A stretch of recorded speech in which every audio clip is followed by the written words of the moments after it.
And that kind of openness requires trust. And trust isn't built overnight. It's built in small moments over time when someone listens without fixing, without judging, when they hold space without needing to do something with it. And also it's about consistency. You know, if you call them and you say, "Can I talk?" It's someone who's willing to be there for you. So if you've ever struggled with intimacy, you're certainly not alone. Many of us have parts of us that fear being seen fully, parts that say, you know, if they really knew me, they'd leave or they wouldn't like what they found. But healing happens when we begin to challenge that belief and when we let someone in and discover that we're still loved even when we're not just right. So something you might want to ask yourself is, what helps me to feel safe enough to be vulnerable?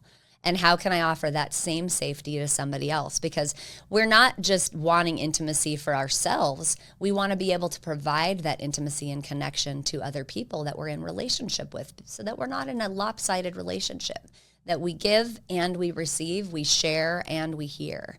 And so building connection takes effort, it takes consistency, but it takes curiosity. And so one of the most important and underrated tools for building intimacy is curiosity. When we are genuinely curious about how someone sees the world, what they're going through, how they're adapting to it, we can create space for that connection. And a lot of times curiosity is not as hard as we might make it. It can sound like, you know, what was that like for you? Or help me understand what you were feeling. What does it mean to you when you say that? It's not about agreeing with someone. It's not about solving a problem for someone. It's not about comparing it against what you would do.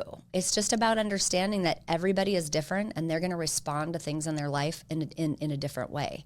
And when we feel understood, we feel safe and we can then feel close. So in relationships, curiosity is the antidote to assumption.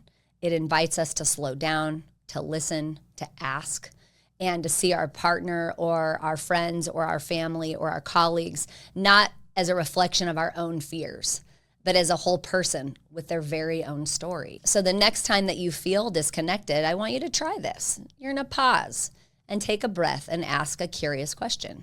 And you might be surprised what opens up for you. So the next thing that we're going to talk about is contracting, compromise, and emotional safety. So a lot of times we know what we need, but we don't express it, or we're not willing to do what we need to do to create safety in a relationship. And so contracting isn't a legal agreement. It's about an emotional agreement. It's unspoken or even spoken understanding that we create to help each other feel safe in relationships.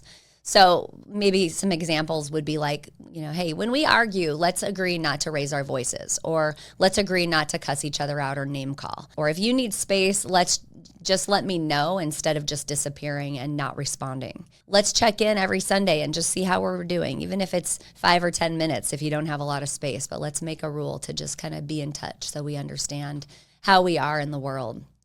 These contracts can create a little bit of structure and some safety around expectations, and they can say, I care about how you feel.